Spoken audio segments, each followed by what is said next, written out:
দেখুন আমাদের মমতা ব্যানার্জি কত মর্যাদা দিয়েছে, লক্ষ্মীর ভান্ডার পুরুষ মানুষ পায়, মেয়েরা পায়, সবুজ সাথী, কন্যাশ্রী, রূপশ্রী, যত শ্রী আছে সব দেখবেন সব ওরা পাচ্ছে, পাচ্ছে না? আমি মমতাজুল ইসলাম সরকারি চাকরি করি, আমি মারা গেলাম, আমার স্ত্রী পেনশন পাবে, পাবে কি পাবে না? পাবে, পাবে না? পাবে। এবার আপনাকে বলছি, আমার স্ত্রী চাকরি করত, ও মারা গেল, আমি পাবো? পাবো না,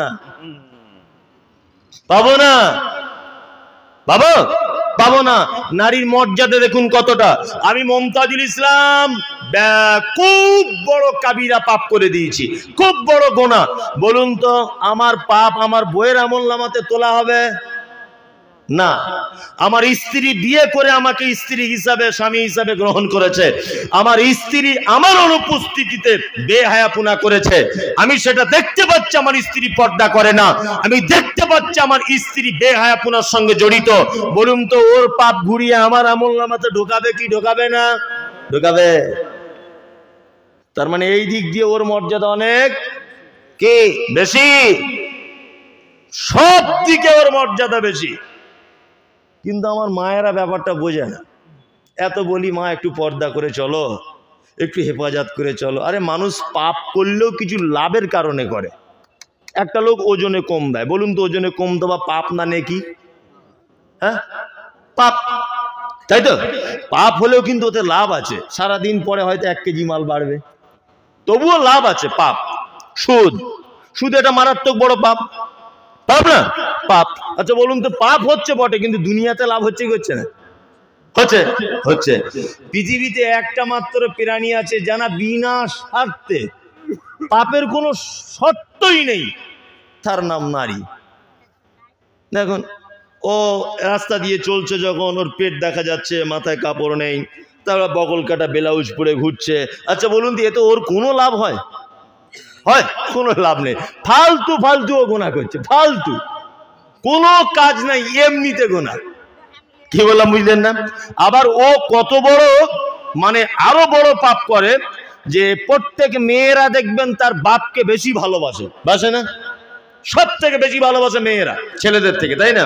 মা তুমি যদি তোমার আব্বাজিকে সত্যিকারের ভালোবেসে যদি থাকো, তুমি বেপরদার কারণে তোমার আব্বা যে জাহান্নাম চলে যাচ্ছে, তোমার আব্বা যে দায়ুস হচ্ছে, তুমি তোমার আব্বাকে অরিজিনাল ভালোবাসো না। একজন নারী তার স্বামীকে সব থেকে বেশি ভালোবাসে, বাসে না? সব থেকে বেশি ভালোবাসে। বোন তোমার কারণে তোমার স্বামী দায়ুস হচ্ছে, তুমি তাকে অরিজিনাল ভালোবাসো না। তুমি কি শুধু দুনিয়াতেই তার সঙ্গে একসঙ্গে থাকতে চাও, না আখিরাত পর্যন্ত তার সঙ্গে পৌঁছাতে চাও? কোনটা? তুমি যদি মনে করো দুনিয়ার 5-7 মিনিটের আরাম আয়াস আনন্দ, এই কারণে এর সঙ্গে আমি থাকবো, পৃথিবীতে সীমাবদ্ধ, শেষ, আখিরাতে তোর মতো পুরুষ মানুষ আমার আর দরকার নাই, তুমি জাহান্নামে যাবে, যাবে, আমি জান্নাতে থাকবো, আপনার এই সিদ্ধান্ত ভুল, একেবারেই ভুল। 4টে স্তরে নারী মর্যাদা পেয়েছে। দুনিয়ার স্তরে বলে দিলাম, আল্লাহ রসুলের স্তর 1, কন্যা রূপে নারী, নারী কন্যা। পুরুষের শুধু একটা মাত্র মর্যাদা দেওয়া হয়েছে, মমতাজুল ইসলাম বলছি, 1, ও বাপ, ও শুধু বাপ, ওর আর কোনো মর্যাদা নেই, আছে নাই। কিন্তু নারী, এই দেখুন কন্যা হিসাবে মর্যাদা। আম্মাজান আয়েশা বলছেন, আমি বাড়িতে আছি, একজন মহিলাকে দেখলাম 2টি বাচ্চা মেয়েকে নিয়ে আমাদের দরজায় খাড়া হয়েছে, আমার কাছে কিছু চাইলো, আমি একটা খাজুর তাদেরকে দিলাম। মহিলাটিকে দেখলাম যে মহিলাটি খাজুরটা মাঝখান থেকে ছিঁড়ে দিয়ে এই মেয়েটাকে অর্ধেক, আর একটা মেয়েকে অর্ধেক, মহিলা চলে গেল। আল্লাহ রসুল বাড়ি এসেছেন, আম্মা জান আয়েশা বলছেন, ইয়া রাসূলুল্লাহ, কি আজকে ঘটনা এই হয়েছে। আল্লাহর নবী বলছেন, আয়েশা রে, কোন কন্যার পিতা যদি তার কন্যাকে নিয়ে যদি সমস্যার সম্মুখীন হয়, তার লেখাপড়া শেখাতে গিয়ে, তার দিনদারিতার ব্যাপারে, তার বিবাহ শাদীর ব্যাপারে, তার খাদ্য খাবারের ব্যাপারে, তার দেখাশোনার ব্যাপারে যদি পৃথিবীতে যদি মুসিবতে পড়ে যায়, আমি আর ওই কন্যার পিতা জান্নাতের ভিতরে আয়েশা এইভাবে থাকবো। এইটা বলে আল্লাহ রাসূল মধ্যমা আর তর্জনী আঙুল, দুটো আঙুলকে জমা করে দিয়ে বলছেন, আয়েশা শুনে রেখে দাও, আমি আর এতিমের দেখাশোনাকারী, অন্যার একটা রাওয়ায়াতে আছে, এইভাবে জান্নাতে থাকবো। এইদিকে এতটা ফাঁক আছে, কিন্তু আল্লাহ রাসূল কন্যার পিতার জন্য যখন বলেছেন, তখন হাত দুটো জমা করে দিয়ে বলছে, আয়েশা শোনো, আমি আর কন্যার পিতা জান্নাতে এইভাবে থাকবো। ভাবতে পারছেন আপনি? ওই জন্য আমি বারবার আপনাকে বলেছি, যখন বাজারে যাবেন, দুটা বেদানা কিনে এনেছেন, এসে আপনার মেয়ের হাতে দেবেন। কোথাও যখন সফরে যাবেন, মেয়ের কপালে চুমু দিয়ে যাবেন। কি বললাম বুঝলেন না? মেয়ের কপালে চুমু দিয়ে যাবেন। সব থেকে বেশি পয়সা তার পিছনে খরচা করবেন। বাজারের সব থেকে ভালো জামা আপনার বেটির জন্য কিনে দিবেন। সব থেকে যে দোকানে ভালো মিষ্টি, মোটরসাইকেল নিয়ে একদিন চলে যান, ওই দোকানে দুটো রসগোল্লা এনে আপনার বেটিকে খাওয়ান। এলাকার সব থেকে যে দোকানে ভালো জুতো বিক্রি হয়, ওই দোকান থেকে জুতো কিনে আপনার বেটিকে পড়ান। কারণ আপনি কত ভাগ্যবান পুরুষ, বুঝতে পারছেন? একজন শহীদ জান্নাতে যাবে, একজন মুজাহিদ জান্নাতে যাবে, একজন দানী জান্নাতে যাবে, একজন হাজি জান্নাতে যাবে, একজন সিয়াম পালনকারী জান্নাতে যাবে। তবে নবীর সাথে থাকার চান্স নাই। আপনি কত ভাগ্যবান, আপনার বেটি রয়েছে বলে আল্লাহ রাসূল বলেছেন, তোমার বেটি যদি থাকে, তুমি যদি তাকে ইসলামের পথে চালাও, সুন্দর পাত্র দেখে পাত্রস্থ করো, আমি নবী জান্নাতে তোমার সাথে থাকবো। আপনার বেটির কারণে আপনি নবীর সাথে জান্নাতে থাকবেন। সুবহানাল্লাহ কালকে বলবেন যদি টাইম কম থাকে। না, এখন আর বলে লাভ নেই। ফেরেশতারা বুঝতে পেরেছে আপনারা কি চিজ। এত বড় একটা কথা বললাম, স্বতঃস্ফূর্তভাবে আপনি বলতে পারলেন না সুবহানাল্লাহ? আসলে সুবহানাল্লাহ চলন উত্তর দিনাজপুরে নেই, তাই না? নেই। বাংলাদেশ হলে এতক্ষণ প্যান্ডেল ছিঁড়ে চলে যেত, ঠিক বলছি না? আসলে বাংলাদেশে বক্তাকে বক্তব্য দেওয়ার জোশ তৈরি করে দেয় পাবলিক, বুঝলেন না? আর আমাদের এখানে মনে হচ্ছে কবরস্থানে বসে আছি, কোনো আওয়াজ নাই, কিছু নাই, জিজ্ঞেস করলেও বলে না, মুচকে হাসছে। ওই যে একজন বসে খৈনি ডলছে, কি বলবার আর কি ওয়াজি বা করবো। আমি কিন্তু বারবার ওর দিকেই দেখছি, বসে বসে এরম করছে। জীবনে কিয়ামত পর্যন্ত হেদায়েত পাবে সাহেব বলুন তো? কোরআনের কথা হচ্ছে, ও বসে খৈনি ডলছে। লজ্জা শরমও তো থাকে যে এত বড় একজন আলেম আছে, একজন বিদেশে মেহমান, আরো যারা স্টেজে আছে বা পাশে যারা বসে আছে, লজ্জা, ন্যূনতম লজ্জা শরমটুকু তো থাকে, তাও নাই। ওটা রায়গঞ্জ হাটে বিক্রি করে খেলিয়েছে। এরকম করিয়েন না, বুঝলেন? একটু ভদ্র হয় বসুন, এখানে হাদিস কোরআনের কথা হচ্ছে। যে কথা বলছিলাম সেটা হচ্ছে নারী কন্যা রূপে খুব সুন্দর। আপনার মেয়ে হয়েছে মানে আপনার ভাগ্য খুব ভালো। অনেক মানুষ, অনেক মেয়েদেরকে দেখা যায় পরপর 3টে 4টে বেটি হয়ে গেছে, শাশুড়িদের কাছে অনেক গালাগালি খেতে হয়, খেতে হয় না? অনেক মেয়ে ডিভোর্স নিয়ে নেয় বাধ্য হয়ে, কি করবে, বেটি হয়েছে তাই। ঘটনা ঘটে কি ঘটে না? ঘটে। আসলে শাশুড়িও তো বোকা, শাশুড়িও বোকা। শাশুড়ি বুঝে না ওর ইমান এটা খারাপ, ও জানে না যেটা আল্লাহর ফয়সালা। ছেলে মেয়ে কার ফয়সালা? আল্লাহর ফয়সালা। দুই, নারী মা। নারীকে মা। মা এই যে শব্দটা, মানুষ যখন রসগোল্লা খাচ্ছে, খুব টেস্ট, কি বলে? আহ বলে না? খুব রোদ্দুরের তাপে এক গ্লাস পানি পান করলেন, কি বলেন? আহ। মানে কি? তৃপ্তি, আনন্দ উপভোগ করলে বা পেলে মানুষ কি বলে? আহ, শান্তি। মা, শান্তির শব্দ আছে না? মা। মা মানে মায়ের ভিতরে একটা শান্তি। পৃথিবীর সব থেকে নিরাপদ স্থান কোথায়? মায়ের কোল। আপনি চুরি করে আসুন, আপনি ডাকাতি করুন, আপনি মাতাল, আপনি বাটপার, আপনি একজন খুনি, আপনি আপনার মায়ের কাছে নির্দোষী একজন ছেলে। বলুন, এর নাম মা। পৃথিবীর আপনার অপরাধ কেউ ক্ষমা করতে পারে না। নির্দ্বিধায়, বিনা স্বার্থে, বিনা বিনিময়ে ক্ষমা করে দেয় কে? মা। আল্লাহ। এদের সঙ্গে কখনই অসৎ ব্যবহার করবেন না। অনেক মানুষকে দেখতে পাচ্ছি আল্লাহ টাকা দিয়েছে, শুধু ওমরা হজ করতে যাচ্ছে, ফরজ হজ করেছে 2 বার, আবার দেখছি বলছে এবছর আবার নিয়ত করেছে একটু পশ্চিমে যাব, মৌলী সাহেব দোয়া করবেন। মানে ও ভেবেছে মনে হয় পশ্চিমে জান্নাত পড়ে আছে, ও ভেবেছে আর কি। কি বললাম বুঝলেন না? ওর ওটা ধারণা যে পশ্চিমেই মনে হয় জান্নাত আছে।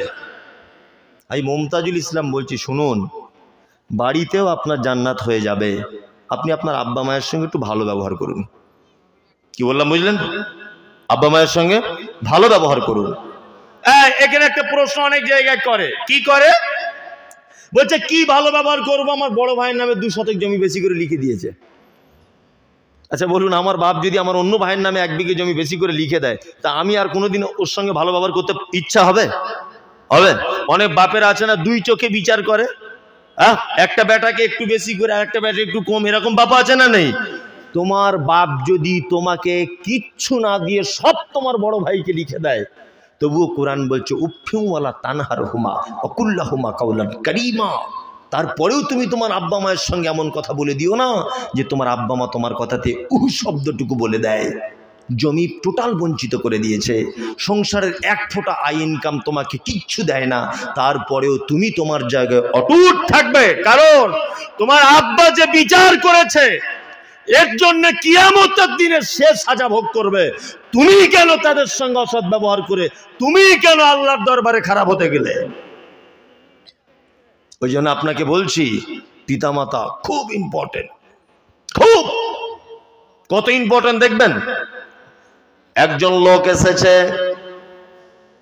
আল্লাহর নবীকে বলছেন, ইয়া রাসূলুল্লাহ, আমার পরিবারের ভিতরে সবথেকে বেশি ভালোবাসবো কাকে? আল্লাহ রাসূল বলছেন, ক্বালা উম্মুকা, তোমার মাকে। ক্বালা সুম্মা মান? প্রশ্নকারী আবার বলছেন আল্লাহ রাসূল, তারপরে কাকে? বিশ্ব নবী আবার বলছেন তোমার মাকে। তারপরে কাকে? রাসূলুল্লাহ বলেছেন তোমার মাকে। আল্লাহর নবী তারপরে কাকে? বিশ্ব নবী 4 নম্বরে বলছেন তারপরে তোমার আব্বাকে। কারণ হলো এই যে তোমার মা তোমাকে 8 থেকে 9 মাস, 9.5 মাস পেটে ধারণ করেছে, তোমার পায়খানা পরিষ্কার করেছে, তোমার ভাত তুলে খাইয়েছে, তোমার পায়খানার জায়গায় হাত দিয়ে কাঁচা পায়খানা ছুঁচিয়ে দিয়েছে।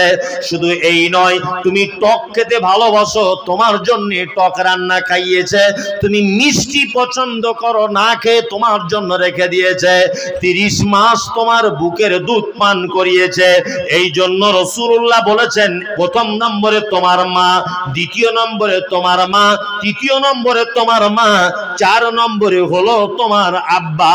শুনে রেখে দাও যুবক, তোমার সারা পৃথিবীর যত ভালো কাজ, তোমার নামাজ, তোমার হজ, তোমার যাকাত, তোমার সাদকা, তোমার সমস্ত ভালো কাজ সব বরবাদ হয়ে যাবে যদি তোমার আব্বা মাকে তুমি খুশিতে না রাখতে পারো। আল্লাহ কোরআন মাজিদে পিতামাতার ব্যাপারে তাফসীর করে বর্ণনা করেছেন, ইয়াসআলুনাকা মাযা ইনফিকুন কুল মা আনফাকতুম মিন খায়রিন ফালিল ওয়ালিদাইন ওয়াল আকরাবিন ওয়াল ইয়াতামা ওয়াল মাসাকিন ওয়া বনিস সাবিল ওয়া মা তাফআলু মিন খায়রিন ফাইন্নাল্লাহা বিহি আলিম।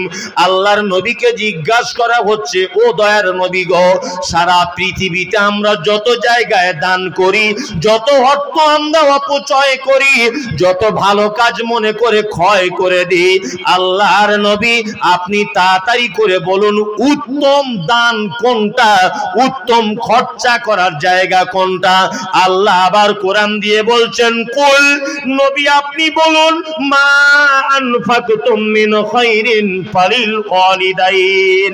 সারা পৃথিবীতে তোমরা যত জায়গায় দান করো, যত জায়গায় সাদকা করো, যত জায়গায় খায়রাত করো, যত জায়গায় ব্যয় করো, আল্লাহ বলেছেন তোমার পিতা মাতার জন্য তুমি যে সম্পদ ব্যয় করো এটা হচ্ছে উত্তম ব্যয়ের জায়গা।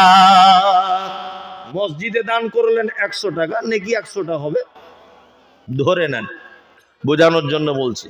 বাড়ি যাবার সময় আপনার মায়ের জন্য একটা ওড়না কিনে নিয়ে গেছেন, নামাজ পড়বে শীতকালে, নেকি 1 লক্ষ ধরে নেন।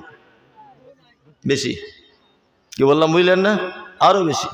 কারণ আল্লাহ নিজে বলেছেন কি উত্তম খরচার জায়গা তোমরা যেটা তোমার আব্বা মায়ের জন্য করো। করেন তো? শীতের দিনে গরম ওই কি বলে নলেন গুড়ের রসগোল্লার 4 পিস নিয়ে বাড়িতে সুরসুর করে ঢুকে ল্যাপের ভিতরে দুজনে মিলে খুব করে খাচ্ছেন, আর ওদিকে বুড়া বসে আছে হা করে। ফেরেশতারা এরকম বাঁশ রেডি করে রেখেছে, আয় তুই একবার নলেন গুড় বার করবো। কি বলছি বুঝতে পারছেন না? শীতকালে তোমার আব্বা মা চাদর ঢাকা নিয়ে শুতে পায় না, ওই যে ঘরে থাকে জানালা দরজা নাই, আর তুমি নলেন গুলের রসগোল্লা মারছো এই ঘরে, আর ওই ঘরে তারা দুজন ফ্যাল ফ্যাল করে দেখছে, রাত্রি 11টা বাজে, ভালো কাঁথা কম্বল নাই। আল্লাহ আপনাকে ছাড়বে না। আল্লাহর পরে পরে মর্যাদা দিয়েছেন পিতামাতাকে, অত সহজ নয়। কি বললাম বুঝলেন? খুব বয়স্ক মানুষরা ভাবছে এইরকমই তো জলসা চাইছিলাম, হ্যাঁ এইরকম, এই আজকে দিচ্ছে আমার বেটাগুলোকে। এই ঘটনা ওটা নয়, ঘটনা হচ্ছে একটা কথা প্রথম বলেছি, বীজ যেমন হবে বীজ তার ফল তেমন হবে। অনেক লোক বলছে মেজে বৌমার কথাই বলে না, ছোট বৌমার তো বাবা ধারে পাশে টেকা যায় না, বড় ছেলে তো ওর বাবার দিকে তাকালেই মুশকিল, মনে হয় খেতে আসছে। হবে না, তোমার ছেলের বয়সটা যখন তোমার ছিল তুমি কেমন ছিলে একবার বিচার করো, একবার বিচার করো। যে মৌলভী সাহেব বেটাগুলোকে এতবার বলছি বাপ নামাজ পড়, বাপ নামাজ পড়ে, একটা বেটাও যায় না। ও যাবে না, তুমি যে ওই বয়সটা সিনেমার টিকিট কেটে রায়গঞ্জে বসে থাকতে, বয়সটা বিবেচনা করো। কি বললাম বুঝলেন না? ওই জন্য বলছি আপনি প্রথম দিন থেকেই পিতা হিসেবে ভালো হন, আপনার সন্তান আশা করা যাবে ভালো হবে। আপনি আপনার পিতামাতার সঙ্গে ভালো ব্যবহার করুন, দেখবেন এমনিতেই আপনারও সন্তান আপনার জন্য ভালো ব্যবহার করবে। করবে না? করবে।